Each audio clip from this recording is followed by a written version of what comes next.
Le crépuscule de novembre déversait une lumière ambrée à travers les rideaux de dentelle de la chambre d'hôpital. Budapest s'étendait au-delà de la fenêtre comme une vieille dame parée de ses plus beaux atours délabrés. Le Danube coulait, indifférent et gris, entre Buda et Pest, ses ponts dessinant des arcs de pierre et de fer forgés dans le brouillard montant. L'odeur de désinfectant se mêlait aux effluves lourds de médicaments et de mort imminente, une combinaison qui imprégnait les couloirs de l'établissement depuis des décennies. Zofia Nyíri reposait dans son lit étroit, son corps de 93 ans réduit à une silhouette fragile sous les draps blancs amidonnés. Ses cheveux, autrefois d'un noir de jais, comme l'exigeait la mode de sa jeunesse, étaient désormais d'un blanc neigeux, épars sur l'oreiller taché.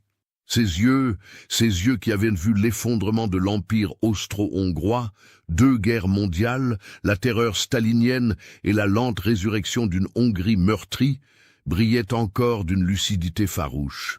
Mais ce n'était pas la clarté de la sagesse que reflétaient ses pupilles dilatées. C'était la panique, la terreur primordiale d'une créature acculée. « Grand-mère », murmura Ilona Borbély, sa petite fille de 42 ans, assise sur une chaise inconfortable au chevet du lit. « Tu dois te reposer. Le docteur Kovacs a dit que... » « Le docteur Kovacs ne sait rien, coupa Zofia d'une voix rauque, cassée par l'âge et la maladie. Ses mains tremblantes cherchaient quelque chose sous l'oreiller, avec une urgence frénétique qui fit se dresser les cheveux sur la nuque d'Ilona. Il ne sait rien de ce qui vit dans l'ombre, de ce qui attend. Ilona échangea un regard inquiet avec sa mère, Katalin, qui se tenait près de la fenêtre, les bras croisés, le visage fermé. Katalin avait toujours été une femme dure, forgée par les privations de la Hongrie communiste. Mais aujourd'hui, une fissure apparaissait dans son armure, une vulnérabilité qui transparaissait dans la façon dont ses doigts agrippaient ses propres bras, comme si elle tentait de se retenir physiquement de s'effondrer. « Mère, tu délires à cause de la fièvre », dit Katalin d'une voix tendue, trop contrôlée pour être naturelle. « Laisse Ilona t'aider à... »« Non !» Le cri de Zofia résonna dans la chambre étroite avec une force surprenante pour un corps si décharné. Elle avait trouvé ce qu'elle cherchait, une photographie jaunie, aux bords dentelés et usés par les ans qu'elle avait cachée sous son oreiller pendant des jours. Ses doigts se refermèrent dessus avec une possessivité maladive. Personne ne doit voir. Personne. Ilona se pencha, essayant de distinguer l'image dans la pénombre grandissante. Elle apercevait 2 silhouettes, une jeune femme en robe blanche à col montant, typique de l'époque édouardienne, et un homme en costume sombre, son visage partiellement dissimulé par l'ombre d'un chapeau de feutre. Derrière eux, reconnaissable entre toutes, la façade néo-gothique majestueuse du Parlement hongrois, ses flèches élancées perçant un ciel d'été implacable. « Grand-mère, qui sont ces gens sur la photo ?» demanda Ilona doucement, consciente du terrain fragile sur lequel elle marchait. « C'est toi, n'est-ce pas? Tu étais si belle. » Le visage de Zofia se tordit en un masque de souffrance pure, une expression si intense qu'Ilona recula instinctivement. Les larmes coulaient librement sur les joues parcheminées de la vieille femme, traçant des sillons dans la poudre blanche que les infirmières appliquaient pour dissimuler la pâleur cadavérique. « Belle !» répéta-t-elle dans un souffle amer. « Je n'étais rien, j'étais son jouet, sa marionnette. » Avant qu'Ilona ou Katalin ne puissent réagir, Zofia commença à déchirer la photographie. Ses doigts arthritiques, malgré leur faiblesse, travaillaient avec une détermination féroce, arrachant d'abord la figure masculine en lambeaux irréguliers, puis s'attaquant à sa propre image, lacérant le papier encore et encore, jusqu'à ce qu'il ne reste que des confettis éparpillés sur les draps blancs. Que personne ne la voie, haleta-t-elle, sa respiration devenant sifflante, laborieuse. Que personne ne sache ce qu'il a fait, ce qu'ils ont tous permis. « Mère !» Katalin se précipita au chevet, essayant de calmer Zofia dont le corps était secoué de spasmes. « Infirmière, appelez le docteur !» Mais Zofia agrippa le poignet d'Ilona avec une force surprenante, ses ongles s'enfonçant dans la chair tendre. Ses yeux vitreux et fiévreux fixaient sa petite fille avec une intensité brûlante. « Dans la cave », murmura-t-elle, sa voix à peine audible par-dessus le bip affolé des moniteurs cardiaques. Sous les vieilles fondations de Buda, les lettres, il a laissé des lettres. Il savait que je ne pourrais jamais parler. Il savait... Qui, grand-mère? Qui a laissé des lettres? Andre, cracha Zofia, comme si le nom lui-même était du poison. Mon frère, mon... Sa voix se brisa en sanglots déchirants. Que Dieu me pardonne, que Dieu nous pardonne tous. L'équipe médicale fit irruption dans la chambre, poussant Ilona et Cataline vers le couloir, pendant qu'ils s'affairaient autour de Zofia. À travers les portes battantes, Ilona pouvait entendre les ordres criés en hongrois, le cliquetis métallique des instruments médicaux et par-dessus tout, les gémissements déchirants de sa grand-mère, un son qui ne semblait pas humain, mais plutôt arraché des profondeurs de l'enfer lui-même. Cataline s'effondra sur un banc du couloir, le visage enfoui dans ses mains. Ses épaules tremblaient, mais aucun son ne s'échappait. Elle pleurait de cette manière silencieuse, retenue, qu'Ilona connaissait trop bien. C'était la façon dont les femmes de leur famille avaient appris à pleurer, sans déranger personne, sans prendre trop de place. « Maman !» commença Ilona posant une main hésitante sur l'épaule de sa mère. « Qu'est-ce qu'elle voulait dire? Qui est Andre? Je n'ai jamais entendu parler d'un oncle. »« Mais il n'y a pas d'oncle !» coupa Cataline d'une voix atone, mécanique. « Il n'y a jamais eu d'oncle. Ma mère délirait, c'est tout. La fièvre, les médicaments. » Mais Ilona voyait le mensonge dans la façon dont les mains de Cataline se crispaient, dans la rigidité de sa nuque. Il y avait quelque chose là, quelque chose d'ancien et de putride qui avait été enterré si profondément pendant si longtemps qu'il avait fermenté, se transformant en un poison qui contaminait chaque génération suivante. Le docteur Kovacs émergea de la chambre 20 minutes plus tard, son visage grave marqué par la fatigue. C'était un homme entre deux âges, aux cheveux poivre et sel et aux yeux bruns fatigués, qui avait vu trop de morts dans cet hôpital délabré. « Madame Borbelli, dit-il doucement à Cataline, votre mère s'est stabilisée, mais... » Il hésita, cherchant les mots appropriés. Son état se détériore rapidement. Je ne pense pas qu'elle passera la nuit. Si vous souhaitez lui faire vos adieux... Cataline hocha la tête mécaniquement et se leva, disparaissant dans la chambre sans un mot de plus. Ilona resta dans le couloir, ses yeux fixés sur les fragments de photographie qu'elle avait ramassés discrètement sur le lit, quelques morceaux de papier jaunis que les infirmières n'avaient pas remarqués dans leur précipitation. Elle les assembla maladroitement sous la lumière fluorescente blafarde du couloir. Une partie du Parlement était visible, et un fragment montrait ce qui semblait être une main masculine, crispée sur l'épaule de la jeune Zofia. Mais c'était le morceau du visage de sa grand-mère qui glaça le sang d'Ilona. Ses yeux, même dans cette photographie déchirée, vieille de 75 ans, étaient vitreux, vides, comme ceux d'une poupée de porcelaine brisée. Ce n'était pas le regard d'une jeune femme amoureuse. C'était le regard de quelqu'un qui avait déjà abandonné, qui s'était résigné à un sort, pire que la mort. Dehors, au-delà des fenêtres de l'hôpital, Budapest s'enfonçait dans la nuit. Les lumières de la ville scintillaient comme des étoiles déchues, reflétées dans les eaux noires du Danube. Quelque part dans cette ville millénaire, dans les catacombes poussiéreuses, sous les collines de Buda, des secrets attendaient dans l'obscurité, des secrets qui avaient déjà détruit 3 générations de femmes et qui n'attendaient qu'une 4e victime pour achever leur œuvre. Ilona glissa les fragments de photographie dans son sac à main, ignorant la voix qui murmurait dans sa tête qu'elle ferait mieux de laisser les morts reposer en paix.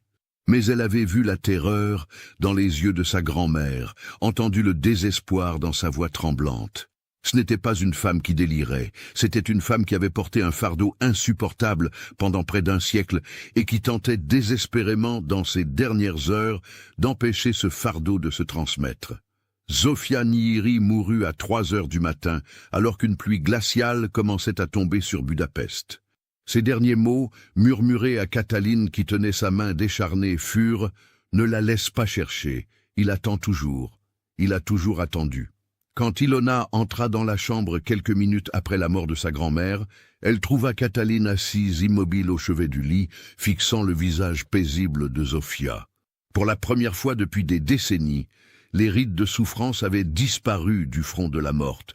Elle paraissait presque sereine, comme si un poids monstrueux avait enfin été levé. « Elle a demandé pardon », murmura Cataline, sans regarder Ilona. « Encore et encore. Pardon pour quelque chose qu'elle n'a jamais nommé. » Ilona s'approcha, posa une main sur l'épaule de sa mère. Dehors, la pluie battait contre les vitres avec une violence croissante, et dans le lointain, le tonnerre grondait au-dessus du Danube comme une bête éveillée après un long sommeil. « Maman, » dit Ilona doucement, « je dois savoir, qui était Andre ?» Le silence qui suivit fut si long et si pesant qu'Ilona pensa que Cataline ne répondrait pas. Puis, d'une voix aussi froide et morte que le corps de Sofia, sa mère parla. « Si tu veux vraiment savoir, va au vieux domaine des Nihiri, dans le 8e arrondissement. Dans le grenier, il y a une malle en cuir rouge. Mais Ilona... » Cataline se tourna enfin vers sa fille, et Ilona fut choquée de voir des larmes couler silencieusement sur son visage habituellement impassible. Certaines choses, une fois découvertes, ne peuvent jamais être oubliées. Certaines vérités te détruiront aussi sûrement qu'elles nous ont toutes détruites. « Je dois savoir », insista Ilona, même si une partie d'elle-même, la partie sensée et prudente, hurlait qu'elle devrait laisser tomber, qu'elle devrait honorer les dernières volontés de sa grand-mère et laisser le passé enterré.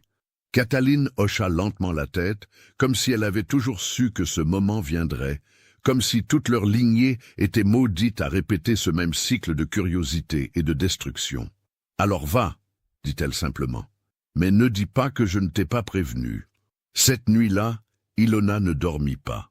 Elle resta éveillée dans son appartement modeste de Pest, écoutant la pluie marteler son toit en tôle ondulée, tenant les fragments de photographie à la lumière d'une lampe de chevet.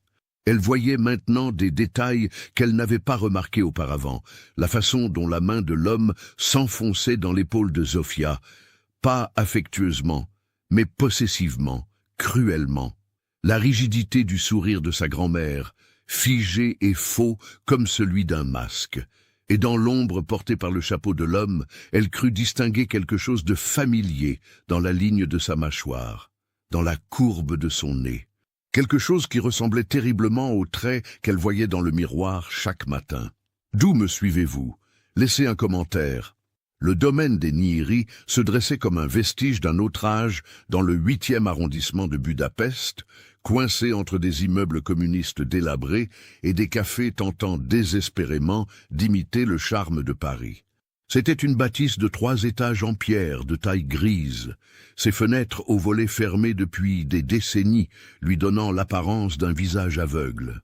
Des fissures couraient le long de la façade comme des cicatrices, et le toit d'ardoise s'affaissait dangereusement par endroits, attestant de décennies de négligence. Ilona se tenait devant le portail en fer forgé rouillé, la clé lourde et froide dans sa paume moite. Sa mère la lui avait donnée aux funérailles de Zofia 3 jours plus tôt, une cérémonie sobre et rapide dans un petit cimetière protestant sur les collines de Buda, avec seulement une poignée de parents éloignés et de voisins curieux. Cataline n'avait pas prononcé d'éloge funèbre, se contentant de rester rigide comme un piquet près de la tombe fraîchement creusée, ses yeux secs mais son visage ravagé. Le mois de novembre avait apporté un froid mordant à Budapest. Un vent glacial descendait des Carpates, charriait l'odeur du Danube et des feuilles mortes. Ilona resserra son manteau en laine noire autour d'elle et poussa le portail, qui grinça de protestation, un son aigu et désagréable qui fit s'envoler une volée de corbeaux perchés sur le toit de la maison voisine. Le jardin était un chaos de mauvaises herbes et d'arbustes sauvages. Des rosiers, autrefois magnifiques, à en juger par l'épaisseur des tiges ligneuses, s'étaient transformés en buissons épineux monstrueux qui griffaient le chemin de pierre brisé menant à l'entrée principale. Une statue d'ange en marbre, décapitée depuis longtemps, montait la garde près d'une fontaine tarie remplie de feuilles pourries et d'eau stagnante verdâtre. L'intérieur de la maison était encore plus désolant. Ilona dut forcer la porte d'entrée, le bois gonflé par l'humidité résistant avant de céder avec un craquement sinistre. Une odeur de moisi, de poussière et de quelque chose d'autre, quelque chose de plus insidieux, presque organique, l'assaillit immédiatement, lui donnant la nausée. La lumière du jour filtrait à travers les volets défectueux, créant des raies poussiéreux qui illuminaient un hall d'entrée autrefois grandiose. Un escalier en bois sculpté s'élevait vers les étages supérieurs, sa rampe ornée de motifs floraux décrépits. Des portraits noircis par le temps pendaient de travers sur les murs couverts de papier peint pelé. Des visages sévères de Nihiri depuis longtemps morts, leurs yeux semblant suivre Ilona alors qu'elle avançait prudemment, ses pas résonnant sur le parquet vermoulu. Elle trouva une lampe torche dans son sac et l'alluma, balayant la pénombre devant elle. Des meubles recouverts de draps blancs fantomatiques encombraient le salon, des fantômes de splendeur passée. Un piano à queue se dressait dans un coin, son couvercle fermé, des touches jaunies visibles à travers une fente. Ilona ne put s'empêcher d'imaginer Zofia, jeune, assise devant cet instrument, jouant des valses de Liszt ou de Brahms, avant que tout ne s'écroule. Le grenier se trouvait au 3e étage, accessible par un escalier étroit et raide, dissimulé derrière une porte qui avait été fermée à clé. Ilona dut forcer le verrou rouillé avec un tournevis qu'elle avait eu la prévoyance d'apporter. Quand la porte s'ouvrit enfin, une bouffée d'air chaud et vicié s'échappa, chargée de l'odeur de cuir vieilli, de papier jauni et de quelque chose de douceâtre qu'elle préféra ne pas identifier. Le grenier était un labyrinthe de malles, de caisses en bois et de meubles brisés empilés sans ordre apparent. Des toiles d'araignée pendaient du plafond bas en festons élaborés, et Ilona entendait le grattement discret de petites créatures fuyant la lumière de sa torche. Une fenêtre ronde, à demi brisée, laissait entrer un vent glacial qui faisait claquer un volet détaché contre la façade extérieure. La malle en cuir rouge était exactement là où Cataline avait dit qu'elle serait, poussée contre le mur du fond, sous une pile de vieux uniformes militaires qui sentaient la naphtaline et la décomposition. Ilona mit plusieurs minutes à la dégager, ses mains se salissant de poussière noire et de toiles d'araignée. La malle elle-même était magnifique malgré son âge, du cuir marocain rouge sang avec des ferrures en laiton terni et les initiales ZN. Gravées sur le couvercle en lettres élégantes. Le cœur d'Ilona battait si fort qu'elle l'entendait pulser dans ses oreilles. Ses mains tremblaient alors qu'elle défaisait les fermoirs oxydés qui résistèrent avant de céder avec un claquement sec. Lentement, presque révérencieusement, elle souleva le couvercle. L'intérieur de la malle était une caverne d'Ali Baba de souvenirs personnels. Sur le dessus reposaient des vêtements soigneusement pliés, des robes en soie flétrie, des chemises de nuit brodées de dentelles jaunies par le temps. En dessous, des bijoux dans des écrins de velours moisi, des broches, art nouveau, des colliers de perles, des bagues serties de pierres précieuses ternes. Mais ce qui attira immédiatement l'attention d'Ilona fut une pile de cahiers reliés en cuir, attachés ensemble par un ruban de satin noir effiloché. Elle les sortit avec précaution, s'assit en tailleur sur le plancher poussiéreux et dénoua le ruban. Le premier cahier s'ouvrit avec un craquement sec, révélant des pages couvertes d'une écriture élégante et serrée à l'encre violette passée. La première page portait une date, 15 juin 1910, Budapest. Aujourd'hui, j'ai rencontré André pour la première fois depuis son retour de Vienne. Commençait l'entrée. Père m'avait dit qu'il arriverait en fin d'après-midi, mais je ne m'attendais pas à... Je ne sais pas comment décrire ce que j'ai ressenti en le voyant descendre de la calèche. Il ressemble tellement à Père, les mêmes yeux gris acier, le même nez aquilin, la même façon de se tenir comme s'il possédait le monde. Mais il y a quelque chose d'autre en lui, quelque chose que je ne peux pas nommer, quelque chose qui me fait froid, dans le dos même sous le soleil brûlant de juin. Ilona tourna les pages avec une fascination morbide, absorbant chaque mot de l'écriture de sa grand-mère.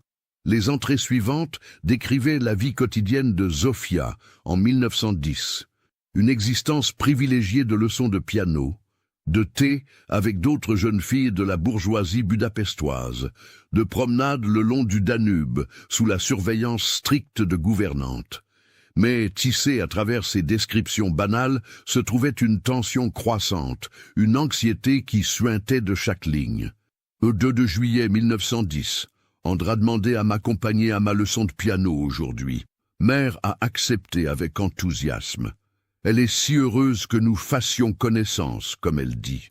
Si seulement elle savait.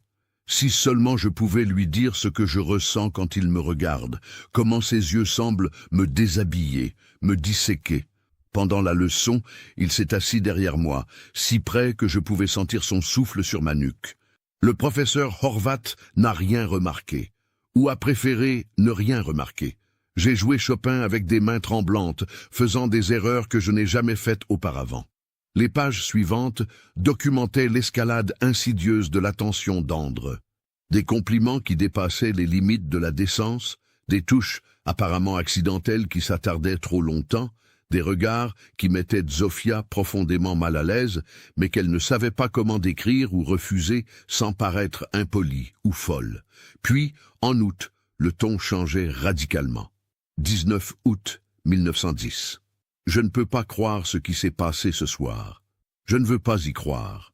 Mais je dois l'écrire, je dois mettre ces mots horribles sur papier, sinon je deviendrai folle. Andre m'a coincé dans la bibliothèque après le dîner. Tout le monde était occupé, père dans son bureau, mère supervisant les domestiques, les autres invités fumant sur la terrasse.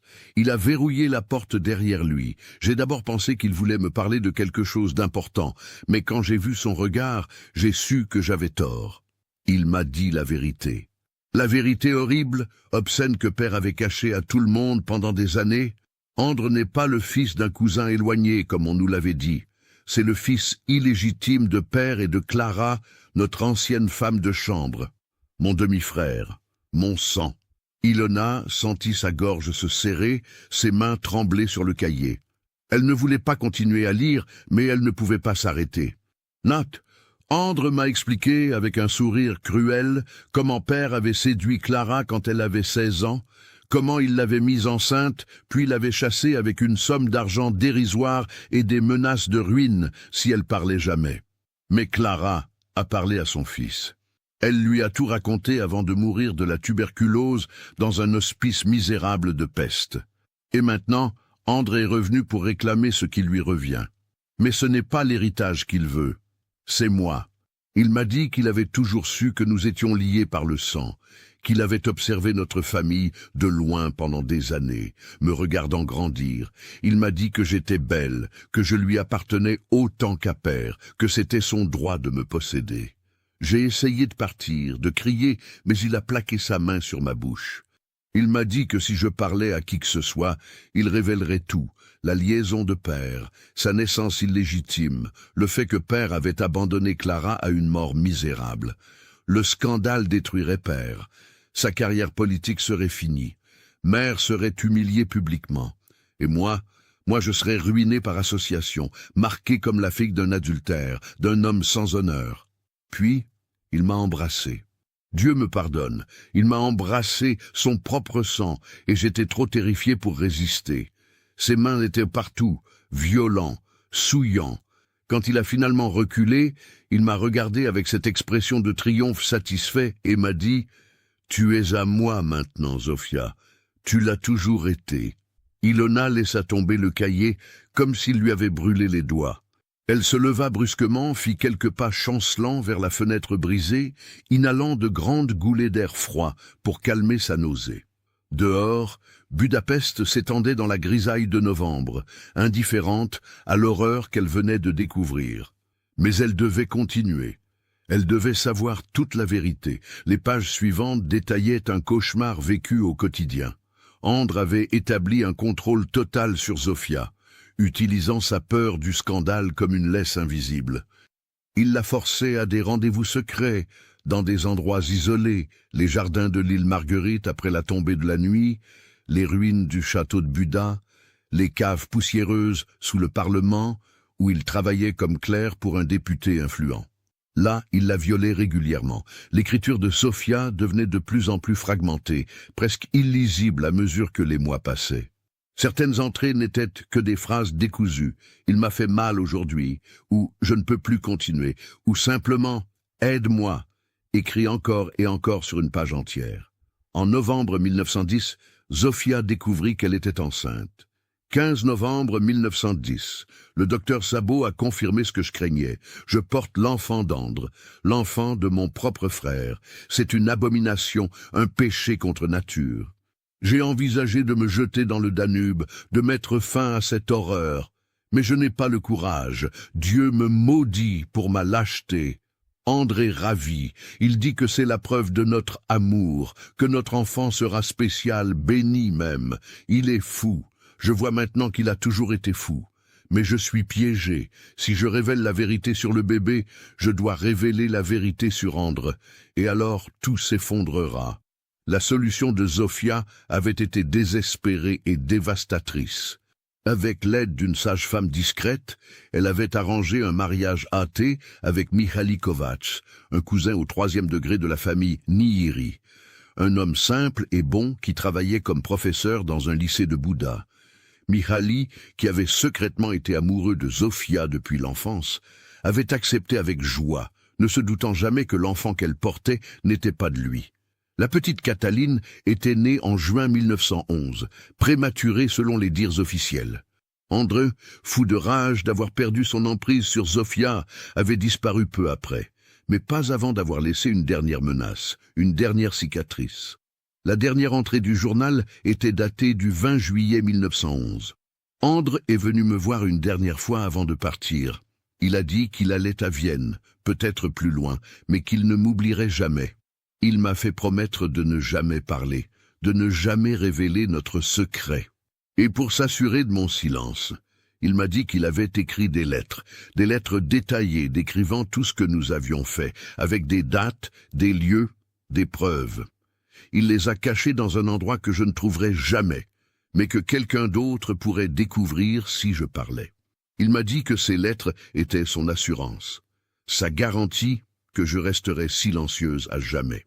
Que si quoi que ce soit lui arrivait, ou si je tentais de révéler la vérité, les lettres seraient livrées à tous les journaux de Budapest. Mon père serait détruit, mon mari me quitterait, ma fille serait marquée à jamais comme le produit de l'inceste. Alors, je me tais, je vivrai avec ce secret, ce poison, jusqu'à mon dernier souffle, et je prierai Dieu que Cataline ne porte pas les marques de sa conception maudite. Ilona referma le journal, les larmes coulant librement sur ses joues. Tout avait du sens maintenant. La dépression chronique de Zofia, les migraines débilitantes qui l'avaient clouée au lit pendant des semaines entières, les périodes d'absence mentale où elle fixait le vide pendant des heures.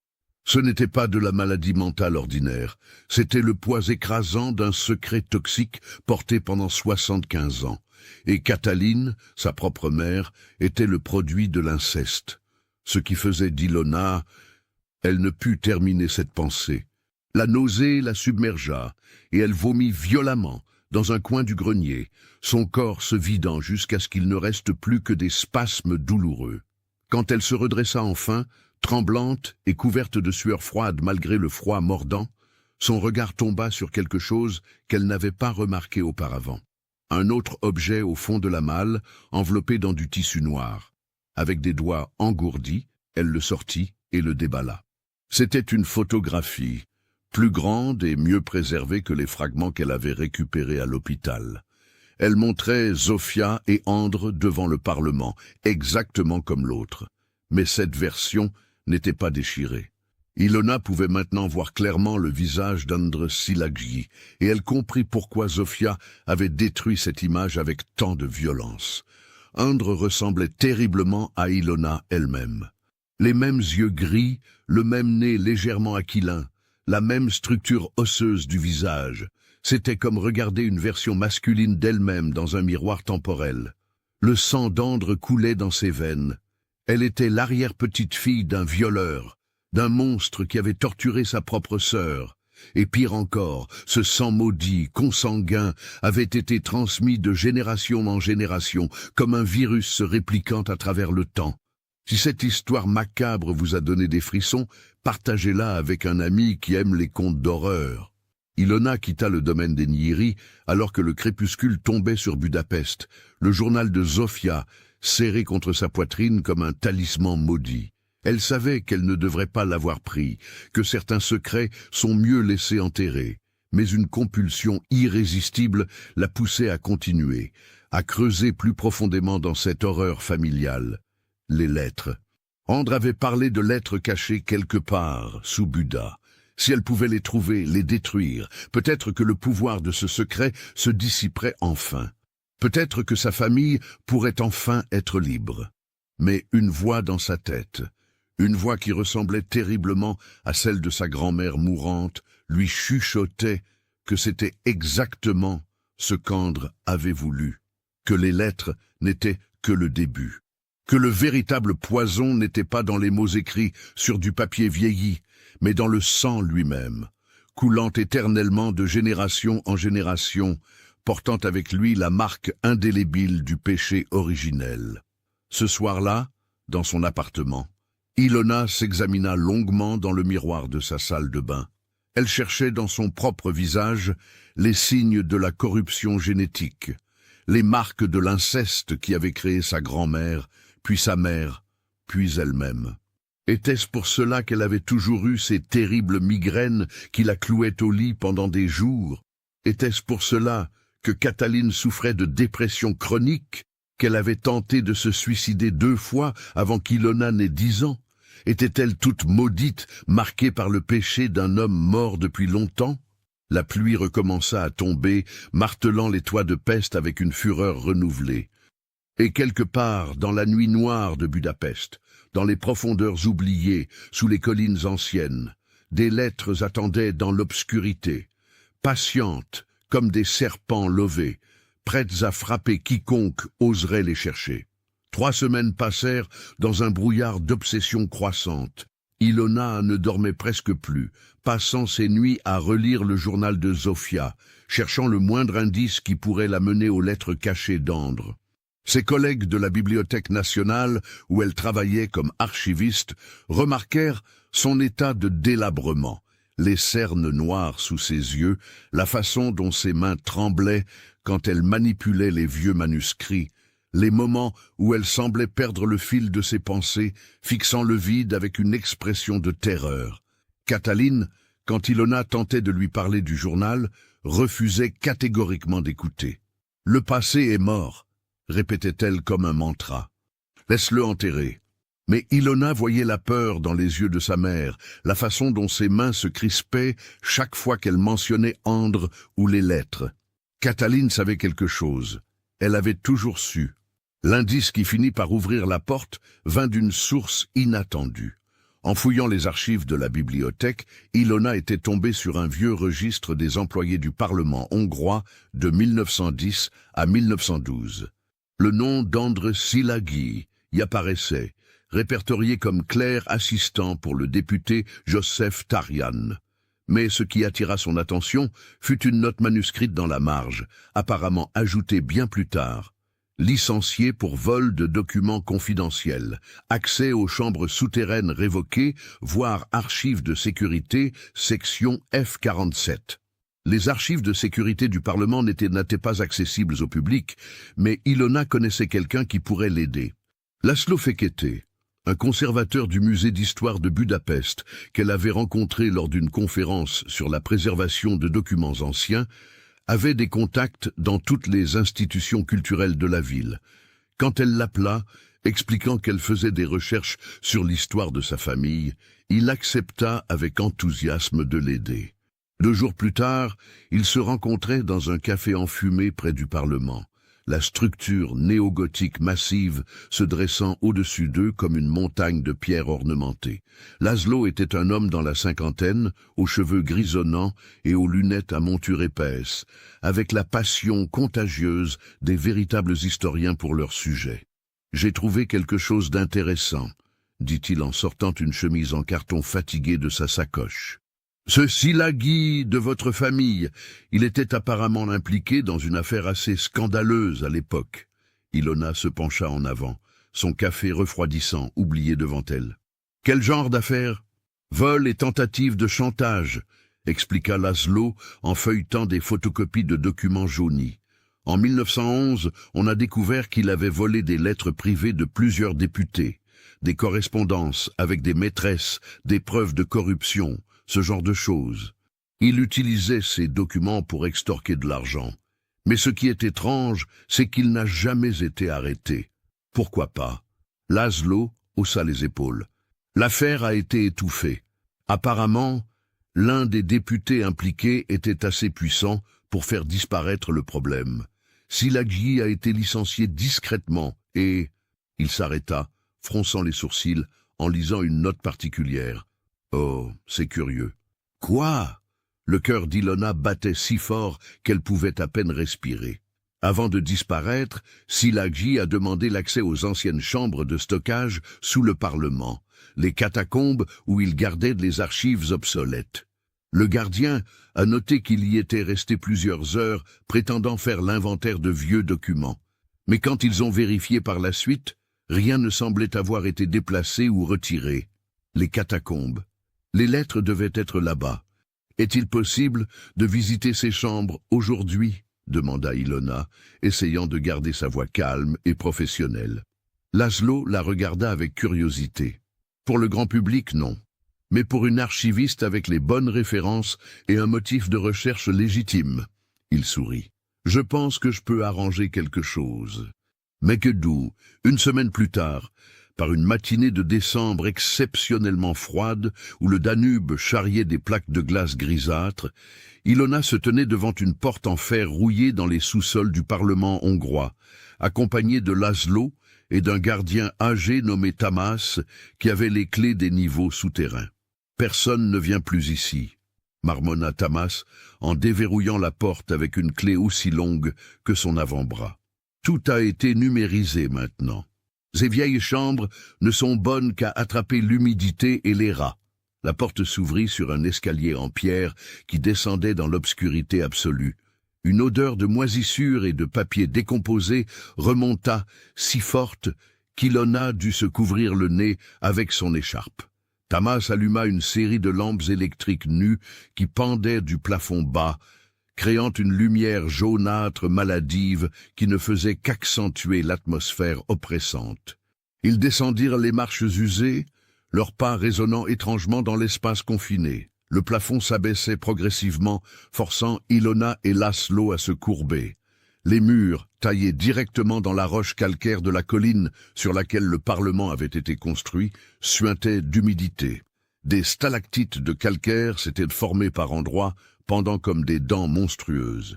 Au pied de l'escalier s'étendait un dédale de couloirs étroits, bordés de chaque côté par des étagères métalliques remplies de boîtes en carton et de registres reliés en cuir.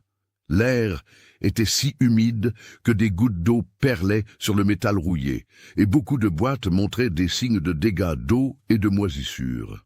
Les archives administratives de 1848 à 1920 sont dans les sections A à J, expliqua Tamás d'une voix rauque qui résonna étrangement dans l'espace clos. Et plus loin se trouvent les anciennes caves à vin converties en stockage dans les années 1930. Que cherchez-vous exactement ? Documents personnels ou correspondance de l'année 1911 ?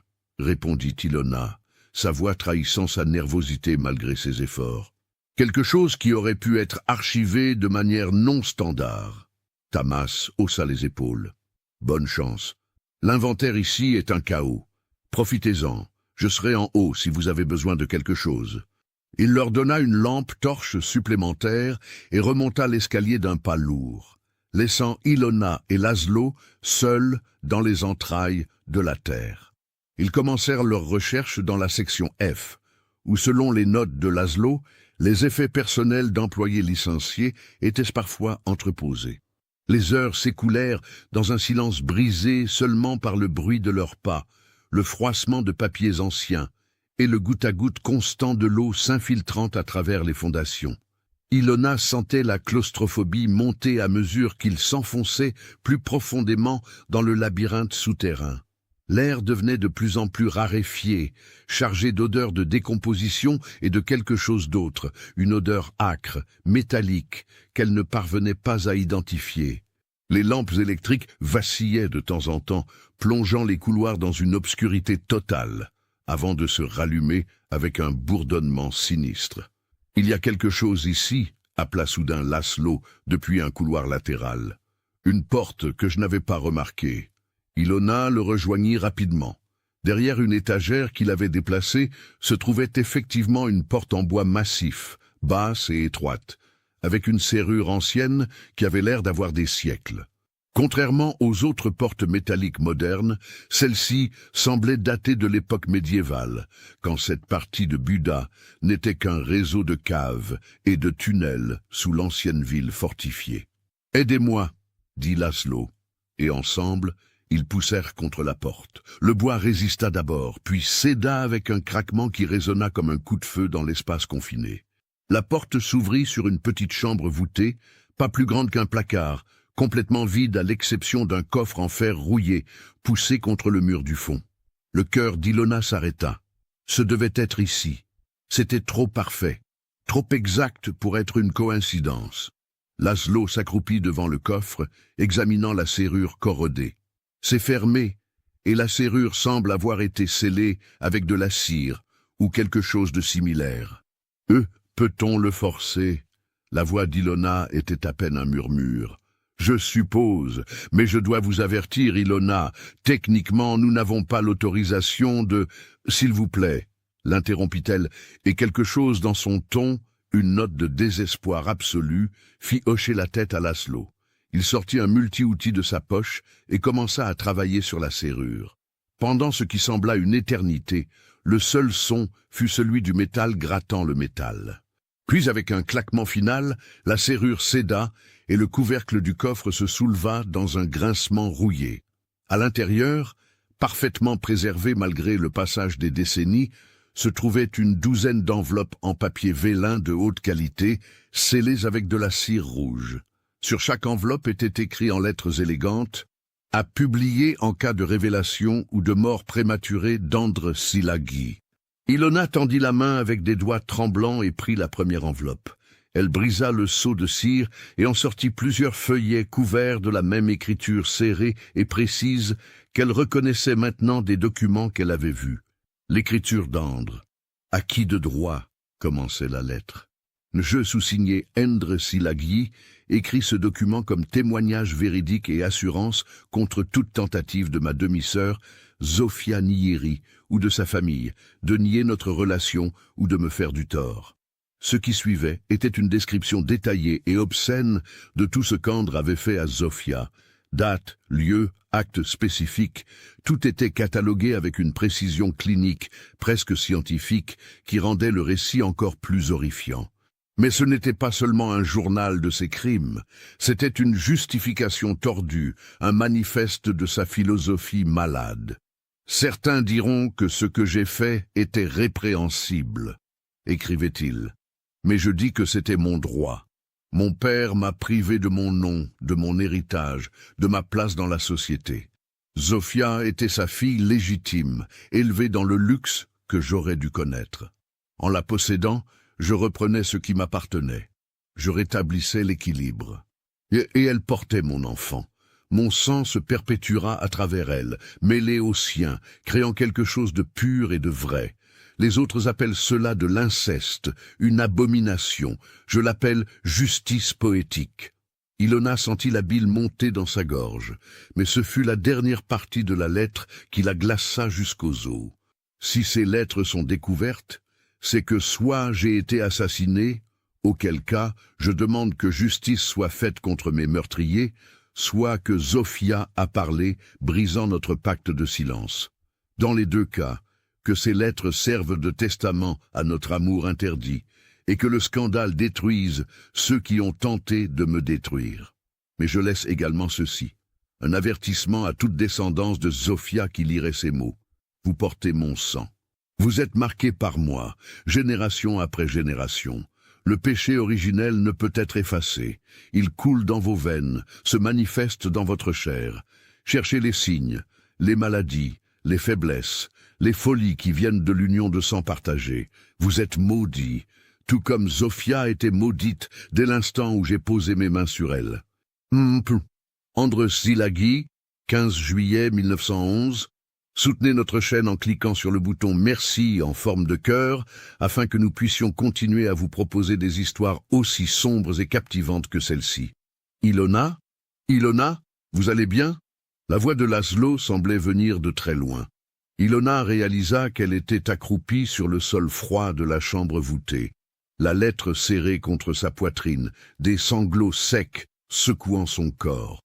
Les autres lettres étaient éparpillées autour d'elle. Elle les avait toutes lues dans une frénésie masochiste, absorbant chaque détail horrible. Il n'y avait pas que des récits de ses crimes contre Zofia. Andres avait également documenté d'autres choses, des observations méticuleuses sur les effets de la consanguinité dans diverses familles nobles européennes, des théories pseudo-scientifiques sur la pureté du sang et la concentration des traits héréditaires, même des diagrammes montrant comment les maladies génétiques se manifestaient sur plusieurs générations. C'était l'œuvre d'un esprit brillant et complètement dérangé, obsédé par l'idée que son crime n'était pas un crime, mais une expérience, une tentative de créer quelque chose de pur à travers la violation de tous les tabous sociaux et naturels.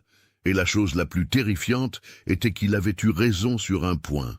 Les maladies s'étaient manifestées. Cataline souffrait de troubles neurologiques chroniques que les médecins n'avaient jamais pu expliquer complètement. Ilona elle-même avait des migraines débilitantes depuis l'adolescence, des épisodes de dissociation, des moments où elle perdait des heures entières sans s'en souvenir.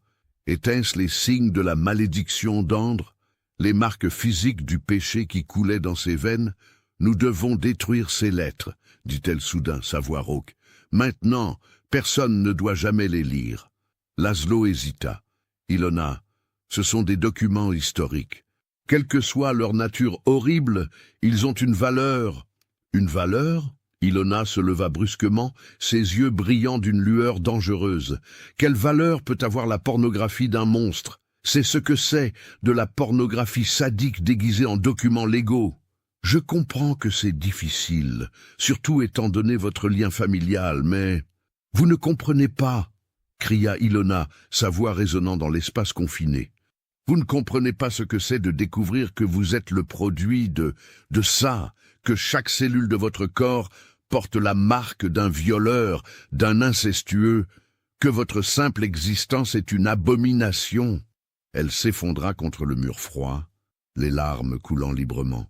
Laszlo s'approcha, posa maladroitement une main sur son épaule. « Je suis désolé, » dit-il doucement. « Vraiment désolé. » Ils restèrent ainsi pendant de longues minutes, dans le silence humide des catacombes, entourés par les fantômes du passé.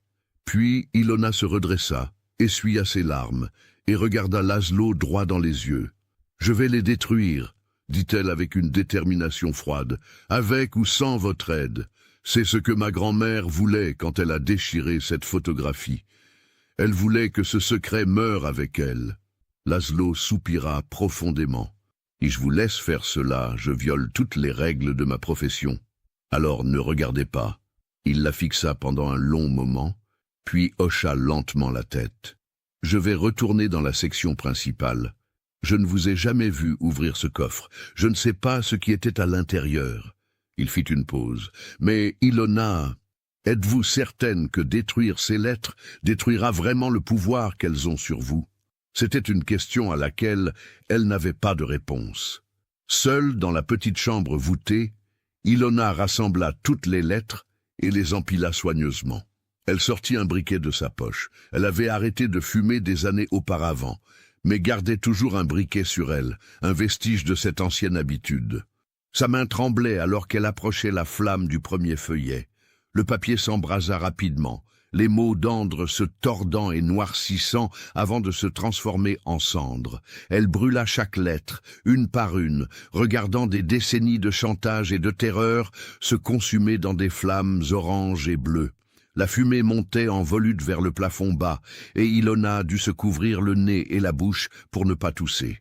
Quand la dernière lettre fut réduite en cendres, Elle piétina les restes fumants jusqu'à ce qu'il ne reste qu'une poudre grise et sans forme.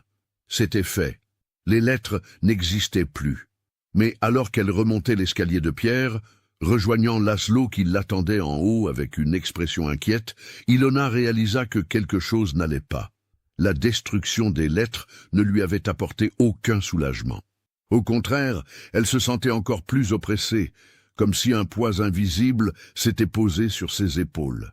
Les mots d'Andre résonnaient dans sa tête, refusant de s'éteindre avec le papier sur lequel ils avaient été écrits. « Vous êtes maudits, génération après génération. » Et pour la première fois, Ilona se demanda si la véritable malédiction n'avait jamais été les lettres elles-mêmes, mais la connaissance qu'elles contenaient, une connaissance qui ne pouvait jamais être désapprise, jamais être oubliée. Elle avait détruit les preuves, mais elle ne pourrait jamais détruire la vérité. Les semaines qui suivirent la destruction des lettres furent les plus sombres de la vie d'Ilona. Elle avait pensé que brûler les documents d'Andre lui apporterait la paix, ou au moins une forme de fermeture. Au lieu de cela, elle se retrouva plongée dans une spirale de paranoïa et d'obsession dont elle ne semblait pas pouvoir s'échapper. Elle commença à voir Andre partout, dans les traits d'inconnus qu'elle croisait dans la rue, dans son propre reflet dans les miroirs et les vitrines. Ses rêves étaient peuplés d'images de l'homme au chapeau de feutre, debout dans l'ombre des ponts de Budapest, la regardant avec ses yeux gris acier identiques aux siens. Elle se réveillait en hurlant, couverte de sueur froide, certaine qu'il y avait quelqu'un dans sa chambre, quelqu'un qui respirait dans l'obscurité. Son travail à la bibliothèque en souffrit. Elle faisait des erreurs qu'elle n'aurait jamais commises auparavant, cataloguant incorrectement des documents précieux, perdant le fil de ses pensées au milieu d'une tâche, s'absentant pendant des heures sans se souvenir où elle était allée. Sa superviseure, Madame Varga, la convoqua dans son bureau avec une expression de préoccupation sévère. « Ilona, je vais être franche avec vous, » dit la femme âgée, ses lunettes perchées au bout de son nez aquilin. Votre performance ces derniers temps a été préoccupante. Vous n'êtes pas vous-même. Si vous avez des problèmes personnels, peut-être devriez-vous prendre un congé. Ilona voulut protester, dire qu'elle allait bien, mais les mots restèrent coincés dans sa gorge. Comment pouvait-elle expliquer ce qui se passait? Comment pouvait-elle dire à quiconque qu'elle était obsédée par le fantôme d'un violeur mort depuis peut-être un siècle, un homme qui était à la fois son ancêtre et son tourmenteur génétique? Je vais y réfléchir, réussit-elle enfin à dire, et elle quitta le bureau avant que Madame Varga ne puisse insister. Ce soir-là, dans son appartement, Ilona s'examina de nouveau dans le miroir. Elle le faisait de plus en plus souvent maintenant, cherchant les signes de la malédiction dont Andre avait parlé. Ses migraines s'étaient intensifiées depuis la découverte des lettres, des douleurs lancinantes qui lui donnaient la nausée et lui brouillaient la vision. Et il y avait autre chose, des moments de dissociation où elle perdait tout sens du temps et de l'espace, se retrouvant dans des endroits sans se souvenir comment elle y était arrivée. Étaient-ce les manifestations de la consanguinité, les signes physiques du péché transmis à travers les générations? Elle avait commencé à faire des recherches sur les effets médicaux de l'inceste, dévorant des articles scientifiques et des études de cas avec une avidité morbide. Ce qu'elle découvrit la terrifia. Les enfants nés de relations incestueuses avaient un risque significativement plus élevé de maladies génétiques rares, de troubles neurologiques, de déficiences immunitaires. Et ces problèmes pouvaient se manifester des générations plus tard, portés silencieusement par des gènes récessifs jusqu'à ce qu'ils trouvent l'opportunité de s'exprimer. Katalin, sa mère, était le produit direct de l'inceste entre Zofia et Andre. Ilona elle-même était la petite-fille de cette union maudite. Le sang consanguin coulait dans ses veines, concentré, purifié dans le pire sens du terme. Un soir de janvier particulièrement froid, alors qu'une tempête de neige s'abattait sur Budapest, recouvrant la ville d'un linceul blanc, Ilona reçut un appel de sa mère. La voix de Katalin était étrangement calme, presque détachée. « Il faut qu'on parle », dit-elle simplement. « Viens chez moi, maintenant !» L'appartement de Katalin se trouvait dans un immeuble des années 1960 à Pest, un bloc de béton gris et décrépit typique de l'architecture communiste. Ilona prit le tram à travers les rues enneigées, le vent hurlant entre les bâtiments comme une bête affamée. Les rares passants qu'elle croisait étaient courbés contre le froid, des formes fantomatiques se hâtant à travers la blancheur aveuglante. Cataline l'attendait, assise dans son salon austère meublé de façon spartiate. Elle n'avait pas allumé toutes les lumières. Seule une lampe de table projetait une lueur jaunâtre qui accentuait les ombres profondes sous ses yeux et les rides amères autour de sa bouche. « Tu as trouvé les lettres ?» dit Cataline sans préambule, dès qu'Ilona franchit le seuil. Ce n'était pas une question. Ilona ferma la porte derrière elle, secoua la neige de son manteau. « Mais comment le sais-tu » ? Parce que tu as exactement la même expression qu'avait ma mère quand elle a appris la vérité sur sa propre naissance. Cataline se leva avec raideur, marcha vers la fenêtre, regardant la tempête faire rage au dehors. Cette expression de quelqu'un qui a vu l'abîme et réalise qu'il ne peut pas détourner le regard. Tu savais ? La voix d'Ilona était à peine un murmure. Tu as toujours su pour André, pour ce qu'il a fait. Je l'ai découvert quand j'avais 23 ans, dit Catalin d'un ton monocorde. Ma mère me l'a dit pendant un de ces épisodes. Elle délirait de fièvre, criant des choses terribles. Au début, j'ai pensé que c'était le délire qui parlait, puis j'ai trouvé des lettres qu'elle avait cachées, pas les mêmes que tu as trouvées, d'autres, des lettres qu'elle avait écrites mais jamais envoyées, à son mari, à son père, à Dieu lui-même. Des confessions déchirantes de ce qu'elle avait enduré. « Pourquoi tu ne m'as jamais rien dit ?» Cataline se retourna brusquement, et Ilona fut choquée de voir des larmes couler sur le visage habituellement stoïque de sa mère. « Pour te protéger, pour t'épargner exactement ce que tu traverses maintenant. » Sa voix se brisa. « J'ai pensé que si le secret mourait avec ma mère, si personne ne parlait jamais d'Andre, alors peut-être que nous pourrions être normal. Que tu pourrais être normal. Mais je ne suis pas normal, dit Ilona amèrement. Je suis le produit de l'inceste, maman. Mon sang est contaminé. Mon existence même est... Ne dis pas ça. Cataline traversa la pièce en quelques enjambées rapides, saisit Ilona par les épaules avec une force surprenante. Ne laisse jamais ce monstre définir qui tu es. Oui, ton sang, notre sang, est marqué par ce qu'il a fait, mais nous ne sommes pas Andre, nous ne sommes pas ses crimes. Mais les maladies... Ilona sentait sa voix trembler. Les problèmes neurologiques, les troubles mentaux. C'est dans nos gènes, maman. C'est scientifiquement prouvé que...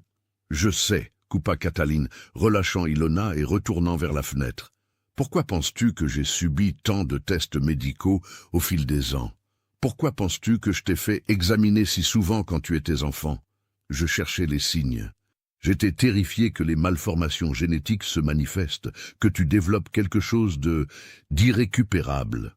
Ilona s'effondra sur le canapé usé, la tête entre les mains. Et... qu'ont dit les médecins? Que nous avons eu de la chance, dit Cataline doucement. Une chance terrible et inexplicable. Oui, nous avons des problèmes, tes migraines, mes troubles de l'humeur, ma mère avec ses cauchemars et ses dépressions, mais rien de catastrophique. Rien qui indique un niveau dangereux de consanguinité. Elle fit une pause. Ou peut-être que les médecins n'ont tout simplement pas cherché les bons marqueurs. Le silence tomba entre elles, brisé seulement par le hurlement du vent et le cliquetis de la neige contre les vitres. Ilona leva enfin les yeux vers sa mère. « Qu'est-il arrivé à Andre ?» demanda-t-elle. Le journal de grand-mère s'arrête en 1911, après qu'il ait caché les lettres. Mais qu'est-il devenu après? Cataline hésita si longtemps qu'Ilona pensa qu'elle ne répondrait pas. Puis, d'une voix si basse qu'elle était presque inaudible. « Il est mort, en 1912. Mais les circonstances de sa mort... » Elle se retourna, et son visage était livide. Ma mère n'en a jamais parlé explicitement, mais j'ai trouvé des coupures de journaux qu'elle avait gardées, cachées au fond d'une boîte. Un homme correspondant à la description d'Andre avait été retrouvé noyé dans le Danube, près de l'île Marguerite. Son corps avait été dans l'eau pendant des semaines, à peine reconnaissable. La police avait conclu à un suicide. Tu penses que c'était autre chose? Cataline fit un geste impuissant. « Je ne sais pas. Peut-être s'est-il vraiment suicidé, rongé par la culpabilité de ce qu'il avait fait.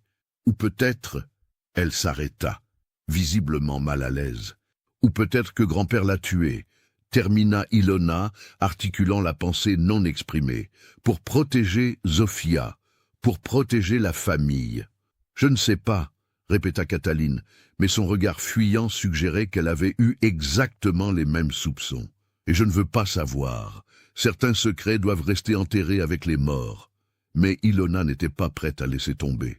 Pas encore. Si Indre est vraiment mort en 1912, alors pourquoi grand-mère a-t-elle gardé ce secret pendant 73 ans de plus? Pourquoi avait-elle encore si peur à la fin? Parce que, dit Cataline en se retournant pour faire face à sa fille, ses yeux brillants d'une émotion que Ilona ne put identifier, elle savait que le vrai poison n'était pas les lettres, ou même Indre lui-même, c'était la connaissance. Une fois que tu sais que tu portes ce sang maudit, que tu es le produit d'un péché contre nature, ça te ronge de l'intérieur, ça te transforme. Tu parles comme si c'était une véritable malédiction, dit Ilona avec un rire amer. Pas juste de la génétique défectueuse, mais quelque chose de surnaturel. Je ne crois pas au surnaturel, répondit Catalin fermement, mais je crois au pouvoir destructeur de la culpabilité, de la honte, du secret. Et notre famille a été détruite par ces choses, bien avant que les gènes défectueux n'aient eu la chance de se manifester. Cette nuit-là, alors qu'Ilona rentrait chez elle à travers les rues enneigées de Budapest, elle réfléchit aux paroles de sa mère. Cataline avait raison sur un point, la véritable destruction n'était pas dans le sang lui-même, mais dans la connaissance de ce que contenait ce sang. Mais il y avait quelque chose d'autre, quelque chose qui dérangeait Ilona depuis qu'elle avait trouvé les lettres. Une question qu'elle n'avait pas osé formuler, même pour elle-même. Si Indre était vraiment mort en 1912, qui avait veillé à ce que les lettres restent cachées pendant plus d'un siècle? Qui avait scellé cette porte dans les catacombes? Qui s'était assuré que le secret restait enterré? Les réponses les plus évidentes étaient Zofia ou son mari Mihaly. Mais quelque chose dans cette explication ne semblait pas juste. Pourquoi Zofia, qui haïssait Indre de toute son âme, aurait-elle pris la peine de préserver ses lettres? Pourquoi ne pas simplement les détruire exactement comme Ilona l'avait fait? À moins qu'elle n'ait pas pu. À moins qu'il y ait eu une raison pour laquelle les lettres devaient être préservées, cachées mais pas détruites. Ilona s'arrêta au milieu du pont des Chênes, regardant le Danube glacé en contrebas. Les lumières de Buda et de Pest se reflétaient sur la glace et la neige, créant un spectacle de beauté désolée. C'était quelque part dans ces eaux noires et glacées qu'Indre avait prétendument trouvé sa fin. Mais, et s'il n'était jamais vraiment mort? Et si toute l'histoire de la noyade n'était qu'une couverture, un moyen pour Indre de disparaître tout en gardant son emprise sur Zofia à travers les lettres, l'idée était folle, bien sûr. Même si Indre avait simulé sa mort, il aurait plus de 130 ans maintenant. Impossible. Personne ne vivait si longtemps. Pourtant, alors qu'Ilona reprenait sa marche, elle ne put se défaire du sentiment qu'elle était observée. Qu'il y avait quelqu'un là, dans l'ombre des bâtiments, dans les ruelles enneigées, la suivant à chaque pas. Elle se retourna brusquement, scrutant la nuit derrière elle. Les rues étaient désertes, balayées par le vent et la neige. Personne. Mais quand elle se retourna pour continuer, elle aperçut quelque chose du coin de l'œil. Une silhouette sombre, debout à l'autre bout du pont, immobile comme une statue. Elle était trop loin pour distinguer les détails, mais Ilona aurait juré voir la forme distinctive d'un chapeau de feutre. Son cœur s'emballa, elle cligna des yeux, et la silhouette avait disparu. Peut-être n'avait-elle jamais été là du tout. Ilona courut le reste du chemin jusqu'à son appartement, claquant la porte derrière elle et la verrouillant avec des doigts tremblants. Elle alluma toutes les lumières, vérifia chaque pièce, chaque placard, même sous le lit, comme un enfant terrifié par les monstres. Personne. Elle était seule. Mais cette nuit-là, allongée dans son lit, incapable de dormir malgré l'épuisement, Ilona entendit quelque chose. Un bruit à sa fenêtre, comme si quelqu'un grattait doucement le verre. Elle se figea, n'osant même pas respirer, écoutant. Le grattement continua, régulier, patient. Puis à travers les rideaux, elle vit une ombre se dessiner, la silhouette d'une main, les doigts griffant le verre comme s'ils essayaient d'entrer. Ilona bondit hors du lit et tira brutalement les rideaux. Dehors, il n'y avait rien que la nuit et la neige qui tombaient toujours. Aucune trace de pas dans la neige fraîche sur son balcon au 3e étage. Rien qui puisse expliquer ce qu'elle avait vu. Elle était en train de perdre la raison. C'était la seule explication. La paranoïa, les hallucinations, c'était peut-être ça, les véritables manifestations de la malédiction génétique. Pas des difformités physiques, mais une dégradation mentale. Une descente dans la folie qui avait déjà réclamé sa grand-mère et maintenant la réclamait à son tour. Ilona s'effondra sur le sol de sa chambre, serrant ses genoux contre sa poitrine, et pleura pour la première fois depuis qu'elle était enfant. Des sanglots profonds et déchirants qui semblaient jaillir d'un puits infini de désespoir. Dehors, Budapest dormait sous son linceul de neige, indifférente à la souffrance d'une femme qui portait le poids de 3 générations de péchés sur ses épaules. Le Danube coulait, noir et éternel, charriait des siècles de secrets dans ses profondeurs glaciales. Et quelque part dans la nuit, une ombre observait, attendait comme elle avait attendu pendant plus d'un siècle, patiente comme seule la mort peut l'être. Février apporta un dégel à Budapest, la neige fondant pour révéler la ville dans toute sa grandeur délabrée. Les eaux du Danube, gonflées par la fonte, charriaient des débris et des plaques de glace brisées, un flot tumultueux qui reflétait l'état d'esprit tourmenté d'Ilona. Elle avait pris le congé que Madame Varga lui avait suggéré, officiellement pour raison de santé personnelle. En réalité, elle avait passé les semaines précédentes enfermée dans son appartement, oscillant entre des recherches frénétiques sur l'histoire de sa famille et de longues périodes de prostration où elle ne pouvait rien faire d'autre que fixer le plafond, paralysée par le poids de ce qu'elle avait découvert.